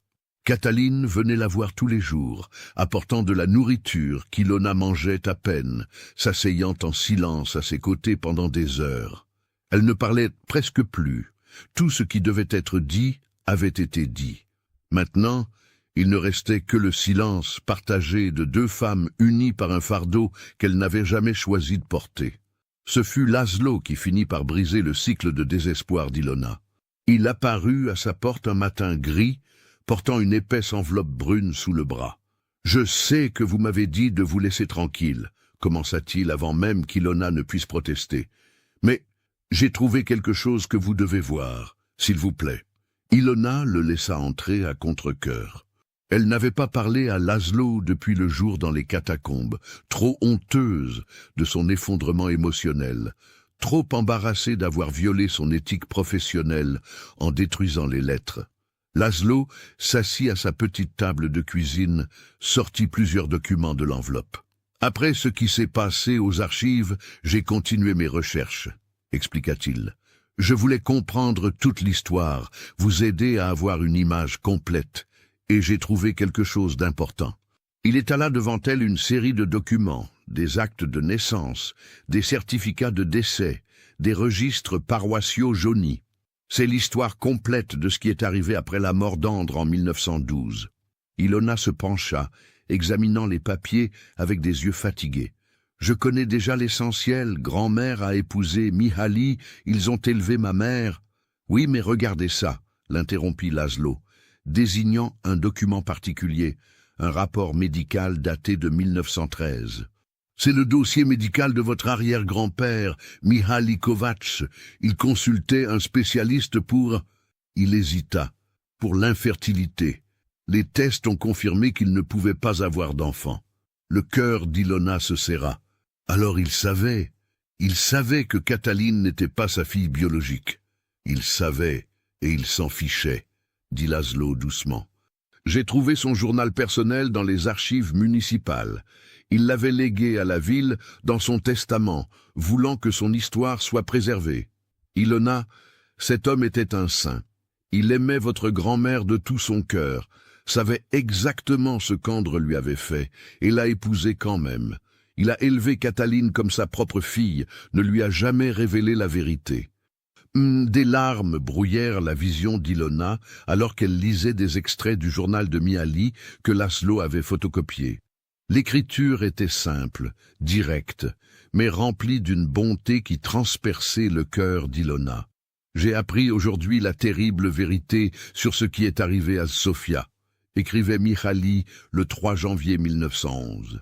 Ce que ce monstre lui a fait, comment il l'a torturé et manipulé. Mon premier instinct a été de le tuer de mes propres mains. Mais Zofia m'a supplié de ne rien faire, de ne pas me salir les mains avec son sang. Elle dit qu'il a déjà disparu, qu'il est mort pour autant qu'elle est concernée. Je ne peux pas effacer ce qui s'est passé. Je ne peux pas la guérir de cette blessure. Mais je peux lui offrir une vie nouvelle, un nom respectable, un foyer sûr. Et je peux aimer sa fille comme si elle était mienne, parce qu'aux yeux de Dieu et aux miens, elle le sera. Tu vois, dit Laszlo. Votre famille n'est pas définie par Andres. Vous êtes aussi la descendante de cet homme bon qui a choisi l'amour malgré tout. Mais le sang, commença Ilona, sa voix brisée. Le sang n'est qu'un liquide, coupa Laszlo fermement. Ce qui nous définit, ce sont nos choix. Mihaly a choisi l'amour. Sofia, malgré tout ce qu'elle a enduré, a choisi de survivre, de protéger sa fille. Votre mère a choisi de vous élever du mieux qu'elle pouvait malgré le fardeau qu'elle portait. Et maintenant vous devez choisir. Allez-vous laisser un homme mort depuis un siècle définir qui vous êtes, ou allez-vous choisir votre propre chemin? Ilona resta silencieuse pendant un long moment, absorbant ses paroles. Puis, d'une voix hésitante, « J'ai peur. J'ai peur des maladies, des conséquences génétiques. J'ai peur de transmettre ça, si j'avais un jour des enfants. » Alors consultez des spécialistes, dit Laszlo pragmatiquement. Faites faire des tests génétiques complets. La science a progressé énormément depuis l'époque d'Andres. Vous pouvez connaître exactement les risques, prendre des décisions éclairées. Mais ne laissez pas la peur et la superstition contrôler votre vie. C'était un conseil si simple, si évident, qu'Ilona ne comprenait pas pourquoi elle ne l'avait pas pensé avant. Peut-être parce qu'une partie d'elle voulait croire à la malédiction, voulait une explication simple et dramatique pour les problèmes de sa famille. C'était plus facile de blâmer un sort mystique que d'affronter la réalité complexe et banale de la génétique et de la santé mentale. « Il y a encore quelque chose, » dit Laszlo, sortant un dernier document. « J'ai trouvé l'acte de décès d'Andres. Le corps retrouvé dans le Danube en 1912 a été formellement identifié par son propriétaire, un homme qui avait loué une chambre à Andres pendant ces derniers mois. L'identification était certaine. « Alors il est vraiment mort », murmura Ilona, sentant un poids se lever de sa poitrine. « Il est vraiment mort. Il ne peut plus vous faire de mal. La seule chose qui vous hante maintenant, c'est l'idée de lui, pas l'homme lui-même. » Après le départ de Laszlo, Ilona resta assise pendant des heures, réfléchissant à tout ce qu'elle avait appris. Elle pensa à Zofia, une jeune femme violée et terrorisée, qui avait quand même trouvé la force de construire une vie, d'élever une fille, de survivre pendant près d'un siècle. Elle pensa à Mihaly, un homme ordinaire qui avait fait un choix extraordinaire, prenant sur lui le fardeau du secret pour protéger ceux qu'il aimait. Elle pensa à Katalin, qui avait porté le poids de la vérité pendant des décennies sans se briser complètement. Ces femmes, sa grand-mère, sa mère, n'étaient pas des victimes passives, elles étaient des survivantes. Et Ilona était leur héritière, non pas de la malédiction d'Andres, mais de leur force, de leur résilience. Cette nuit-là, pour la première fois depuis des semaines, Ilona dormit profondément. Elle ne rêva pas d'Andres, ne vit pas de silhouette fantomatique dans l'ombre. Au lieu de cela, elle rêva de Zofia jeune, debout au bord du Danube par une matinée ensoleillée, souriant d'un vrai sourire. Pas le sourire forcé de la photographie déchirée, mais un sourire de joie authentique, de liberté. Dans le rêve, Zofia se tournait vers Ilona et disait simplement « Tu es libre maintenant, nous le sommes toutes ». Le mois suivant, Ilona consulta une généticienne de renom à Budapest, le docteur Eva Nemeth, qui se spécialisait dans les maladies héréditaires. Elle raconta toute l'histoire, la consanguinité, les générations touchées, ses craintes. Le docteur Nemeth écouta sans juger, puis commanda une batterie complète de tests génétiques. Les résultats, qui arrivèrent 3 semaines plus tard, furent à la fois rassurants et sobres. Oui, il y avait des marqueurs indiquant une consanguinité dans son arbre généalogique. Oui, elle portait certains gènes récessifs qui, dans d'autres combinaisons, pourraient causer des problèmes. Mais rien de catastrophique, rien d'irrémédiable. Vos migraines sont probablement héréditaires, expliqua le docteur Nemeth, mais pas nécessairement liées à la consanguinité. Des millions de gens ont des migraines sans aucune histoire d'inceste dans leur famille. Quant aux troubles de l'humeur que vous avez mentionnés, ceux-ci sont probablement plus liés au trauma intergénérationnel qu'à la génétique pure. Le stress psychologique peut littéralement modifier l'expression de nos gènes, ce qu'on appelle l'épigénétique. Alors je ne suis pas maudite, la question sembla naïve, même aux oreilles d'Ilona. Le docteur Nemeth sourit gentiment. Il n'y a pas de malédiction génétique, Ilona. Il n'y a que des gènes et des choix. Vos gènes ne vous condamnent à rien. Ils créent simplement des probabilités, des risques relatifs que vous pouvez gérer avec les bons soins médicaux et le soutien psychologique. Armée de cette connaissance, Ilona commença le long processus de guérison. Elle consulta une thérapeute qui se spécialisait dans les traumas familiaux, le docteur Anna Sabo, une femme dans la soixantaine avec une voix apaisante et des yeux qui avaient vu des centaines d'histoires comme la sienne. Peut-être pas aussi extrêmes, mais tout aussi dévastatrices pour ceux qui les vivaient. Le trauma n'existe pas seulement dans l'esprit de la personne qui l'a vécu, expliqua le docteur Sabo lors de leur première session. Il se transmet à travers les générations, par les comportements, les non-dits, les peurs héritées. Votre grand-mère n'a jamais eu l'opportunité de traiter ce qui lui est arrivé. Elle l'a enfermé, et cette douleur non traitée s'est infiltrée dans sa relation avec votre mère. Votre mère, à son tour, a grandi dans l'ombre de ce secret non révélé, sentant qu'il y avait quelque chose de terrible, mais ne sachant jamais quoi. Et vous avez hérité de cette anxiété transmise, cette sensation viscérale qu'il y avait un danger caché quelque part. Alors comment je brise ce cycle ? Demanda Ilona, sentant pour la première fois depuis des mois une lueur d'espoir. En faisant exactement ce que vous faites maintenant, en nommant le trauma, en le comprenant, en refusant de le transmettre dans le silence. Les séances, avec le docteur Sabo, devinrent un rituel hebdomadaire. Ilona apprit des techniques pour gérer ses migraines, pour reconnaître quand son anxiété provenait d'une menace réelle ou d'échos du passé.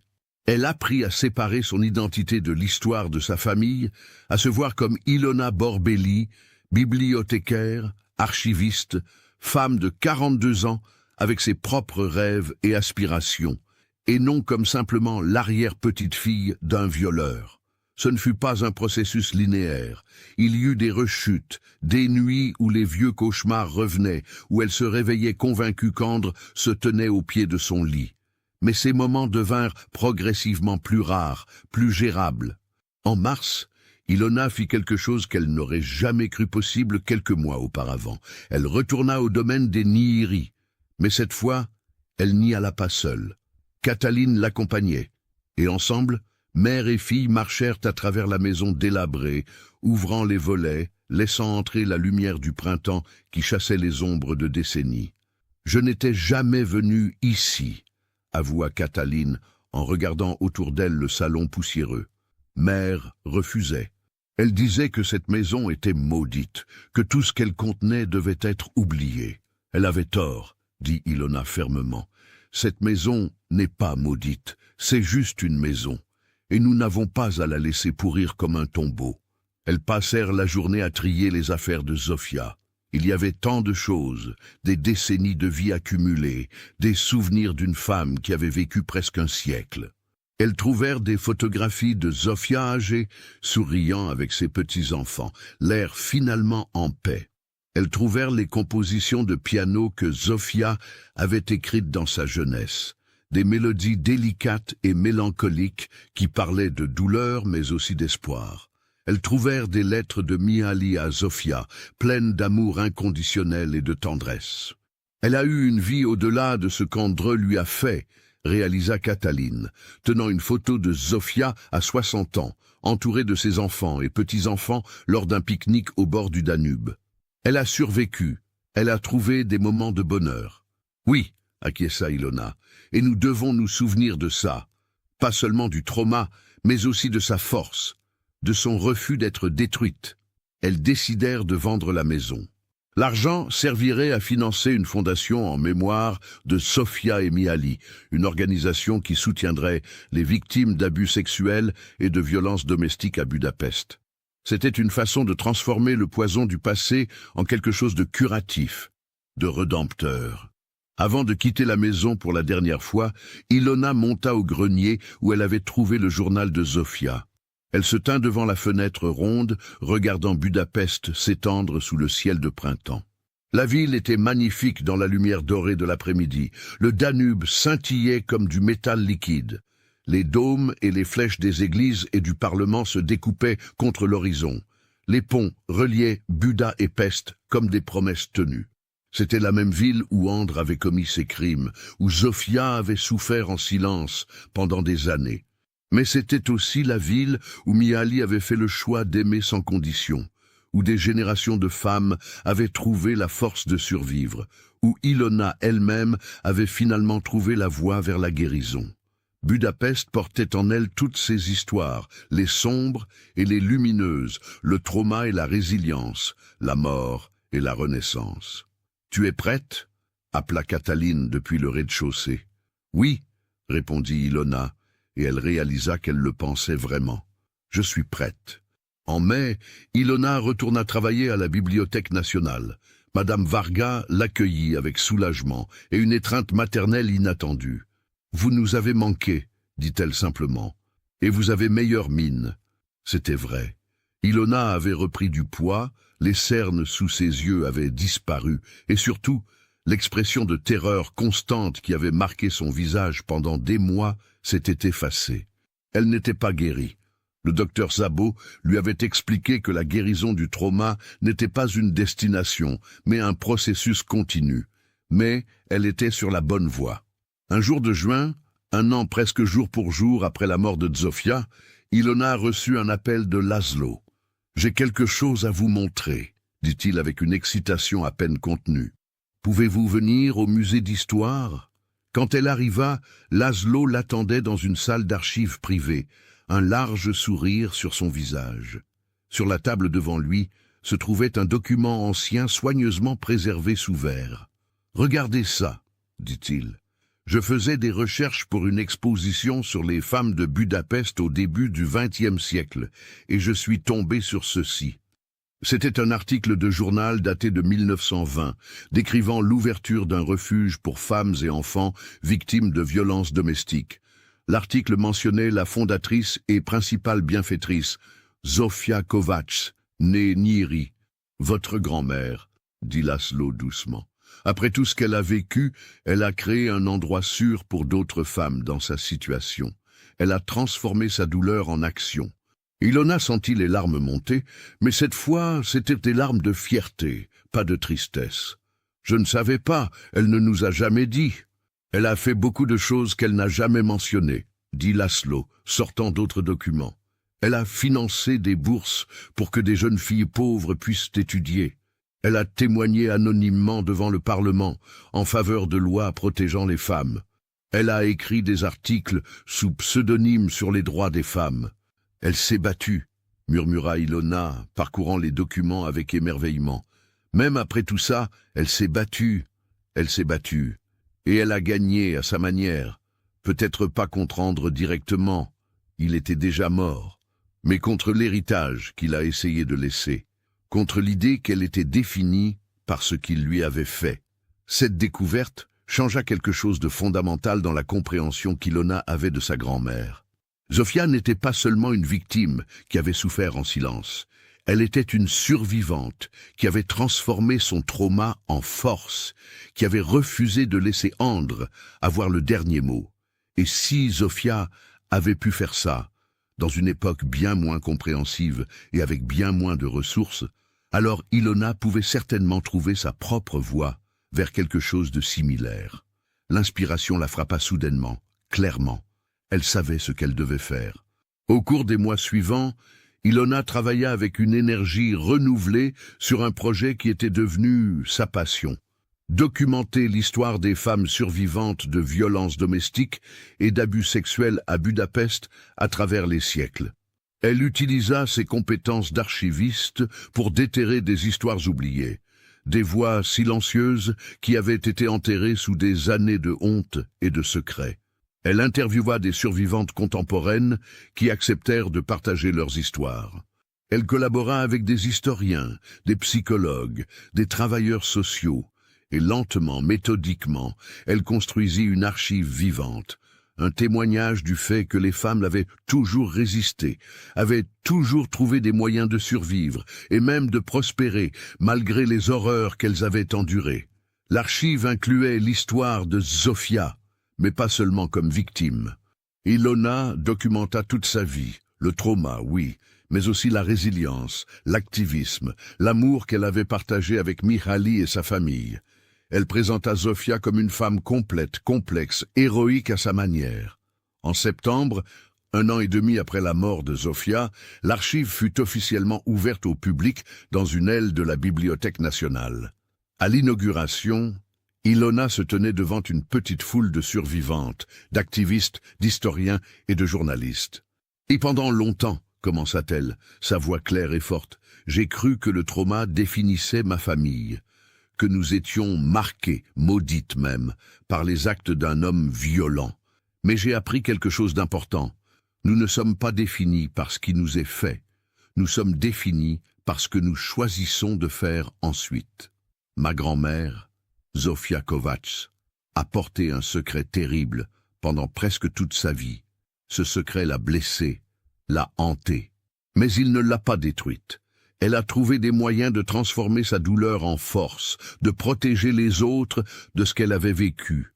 Et aujourd'hui, avec cette archive, nous continuons son travail. Nous refusons de laisser les histoires de survivantes être effacées ou oubliées. Nous affirmons que leur voix compte, que leur force compte, que leur vie au-delà du trauma compte. L'applaudissement qui suivit fut chaleureux et sincère. Cataline, assise au premier rang, pleurait ouvertement, mais c'étaient des larmes de libération, de fierté pour ce que sa fille avait accompli. Après la cérémonie, alors que les invités circulaient dans l'exposition, examinant les documents et les photographies, une vieille femme s'approcha d'Ilona. Elle avait au moins 80 ans, voûtée par l'âge, mais avec des yeux vifs et intelligents. « Merci », dit-elle simplement en hongrois, sa voix tremblante d'émotion. « Merci de raconter ces histoires. La mienne est parmi elles. » Elle désigna un panneau qui documentait les refuges pour femmes des années 1960. « Votre grand-mère m'a sauvé la vie. Je ne l'ai jamais su son nom complet, mais maintenant je sais. Zofia. Je ne l'oublierai jamais. » Ilona serra la main de la vieille femme, incapable de parler tant l'émotion l'étreignait. C'était pour ça qu'elle avait fait tout cela. Pour que des femmes comme celle-ci sachent qu'elles n'étaient pas seules, qu'il y avait eu des générations de femmes avant elles qui avaient survécu, qui avaient résisté. Ce soir-là, Ilona marcha seule le long du Danube, exactement comme elle l'avait fait tant de fois pendant les mois sombres de son obsession. Mais maintenant, tout était différent. Les lumières de Budapest se reflétaient sur l'eau en rubans dorés et argentés. Les ponts, illuminés pour la nuit, étaient magnifiques contre le ciel crépusculaire. Des couples se promenaient main dans la main, des familles profitaient de la douceur de la soirée de septembre. Ilona s'arrêta au milieu du pont des Chênes, à l'endroit exact où, des mois auparavant, elle avait cru voir la silhouette fantomatique d'Andre. Il n'y avait personne ce soir, seulement le flux constant de piétons et de touristes profitant de la beauté de la ville. Elle sortit de son sac la dernière chose qu'elle avait gardée de la malle de Zofia, un petit médaillon en argent que sa grand-mère portait toujours. À l'intérieur se trouvait une photo minuscule de Mihaly, souriant avec une tendresse infinie. C'était ce que Zofia avait choisi de garder près de son cœur, pas l'image d'Andre, pas le souvenir du trauma, mais l'amour qu'elle avait trouvé malgré tout. Ilona referma le médaillon et le remit dans son sac. Elle ne le jetterait pas dans le fleuve comme elle l'avait envisagé. C'était un symbole d'amour, de survie, de la capacité humaine à guérir et à continuer. Elle le garderait, le transmettrait peut-être un jour à ses propres enfants si elle choisissait d'en avoir. Car elle avait appris qu'elle avait le choix. Le passé informait son présent, mais ne le dictait pas. Le sang qui coulait dans ses veines portait peut-être les marques de la consanguinité, mais il portait aussi la résilience de Zofia, la bonté de Mihaly, la force de Cataline. Elle était l'héritière de tout cela, pas seulement du trauma. « Au revoir, Andre » murmura-t-elle dans le vent qui soufflait du fleuve. « Tu n'as plus de pouvoir ici. » Et pour la première fois depuis qu'elle avait vu sa grand-mère déchirer cette photographie dans un lit d'hôpital, Ilona se sentit véritablement libre. Les semaines et les mois passèrent, se transformant en années. L'archive devint une ressource précieuse pour les chercheurs et un lieu de pèlerinage pour les survivantes. Ilona continua son travail, élargissant constamment la collection, s'assurant que les voix de celles qui avaient été réduites au silence soient enfin entendues. Elle finit par rencontrer quelqu'un, un professeur d'histoire nommé Peter, un homme doux et patient, qui accepta ses cicatrices émotionnelles sans jugement.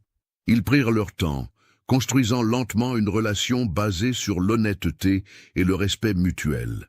Ilona lui raconta l'histoire de sa famille, s'attendant à du dégoût ou du rejet, mais Peter l'écouta simplement et dit « Tu es bien plus que ton histoire familiale. Tu es la femme qui a transformé ce trauma en quelque chose de beau et d'important. C'est ce que je vois quand je te regarde. » Cataline, libérée elle aussi par la révélation du secret, commença à peindre, un hobby qu'elle avait abandonné des décennies auparavant. Ses toiles étaient de sombres mais puissantes, explorant les thèmes de la douleur, de la mémoire et de la transformation. Elle eut même une petite exposition dans une galerie de Pest, où ses œuvres furent saluées pour leur honnêteté émotionnelle brute. Un jour d'été, 3 ans après la mort de Zofia, Ilona et Cataline visitèrent ensemble la tombe de la vieille femme dans le cimetière protestant sur les collines de Buda. Elles apportèrent des fleurs fraîches, des roses blanches, les préférées de Zofia, et nettoyèrent la pierre tombale qui avait commencé à se couvrir de mousse et de lichen. « Tu penses qu'elle est en paix maintenant ?» demanda Cataline en disposant les fleurs dans le vase en bronze près de la pierre. « Je pense qu'elle l'a toujours été d'une certaine façon, » répondit Ilona. « Même quand elle souffrait, même quand le secret la rongeait, elle avait cette paix intérieure qui venait du fait qu'elle savait qu'elle avait fait ce qu'elle pouvait. Elle avait protégé ceux qu'elle aimait, elle avait aidé d'autres femmes, elle avait survécu. Et elle nous a donné la force de survivre aussi, ajouta Cataline doucement. Elles restèrent là pendant un long moment, mère et fille, dans le silence paisible du cimetière, entourées par les tombes de générations de Budapestois. Le soleil brillait à travers les arbres centenaires, créant des motifs de lumière et d'ombre sur la terre. Des oiseaux chantaient dans les branches, et au loin, on entendait le murmure constant de la ville vivante. En redescendant la colline vers la ville, Ilona se retourna une dernière fois pour regarder la tombe. Le soleil couchant baignait le cimetière d'une lumière dorée, transformant les pierres tombales grises en monuments dorés. C'était beau, d'une beauté mélancolique qui reconnaissait la douleur du passé tout en célébrant la continuité de la vie. Budapest s'étendait en contrebas, magnifique et complexe, portant en elle des siècles d'histoire, certaines sombres, certaines lumineuses, la plupart quelque part entre les deux. C'était une ville qui avait survécu à des occupations, des guerres, des révolutions, des traumas collectifs qui auraient pu la détruire. Et pourtant, elle était toujours là, vivante, vibrante, perpétuellement se réinventant, comme Zofia, comme Cataline, comme Ilona elle-même. Le secret de 1910 avait détruit des vies, oui, mais il n'avait pas gagné. Les femmes qui en avaient hérité avaient trouvé des moyens de transformer cette destruction en quelque chose d'autre, en activisme, en art, en mémoire préservée, en histoire racontée. Endre Szilágyi avait cru que son crime le rendrait immortel, que son nom serait à jamais lié à celui de Zofia. Mais il avait tort. Son nom était maintenant une note de bas de page, dans l'histoire d'une femme extraordinaire qui avait survécu à lui et avait créé un héritage de force et de compassion. La photographie déchirée, les lettres brûlées, les secrets révélés, tout cela faisait partie du passé maintenant. Ce qui restait était la lumière de la vérité, la lumière de la guérison, la lumière de l'amour qui persistait malgré tout. Et tandis qu'Ilona marchait main dans la main avec sa mère vers le tram qui les ramènerait à travers le Danube vers Pest, elle sut avec une certitude absolue que le cycle était enfin brisé. Le poison avait été extrait, le secret avait perdu son pouvoir, elles étaient libres. Budapest scintillait autour d'elle dans la lumière dorée du crépuscule, une ville de ponts, non seulement ceux qui reliaient les deux rives du fleuve, mais aussi ceux qui reliaient le passé au présent, le trauma à la guérison, la douleur à l'espoir. Et sur les collines de Buda, sous la terre fertile, Zofia Nihiri reposait enfin en paix. Son fardeau séculaire enfin levé, son histoire enfin racontée, non pas comme une victime sans nom, mais comme la survivante extraordinaire qu'elle avait toujours été. L'ombre du Danube n'était plus une menace maintenant. C'était simplement l'ombre, un contraste nécessaire qui rendait la lumière encore plus précieuse, encore plus belle. Mais qu'avez-vous pensé de l'histoire? Laissez votre commentaire ci-dessous et partagez vos réflexions sur ce cas terrifiant. Envie d'autres histoires d'horreur mêlant histoire et mystère. Abonnez-vous, activez la cloche de notification et partagez avec ceux qui aiment le côté obscur de l'humanité. À bientôt pour le prochain cauchemar.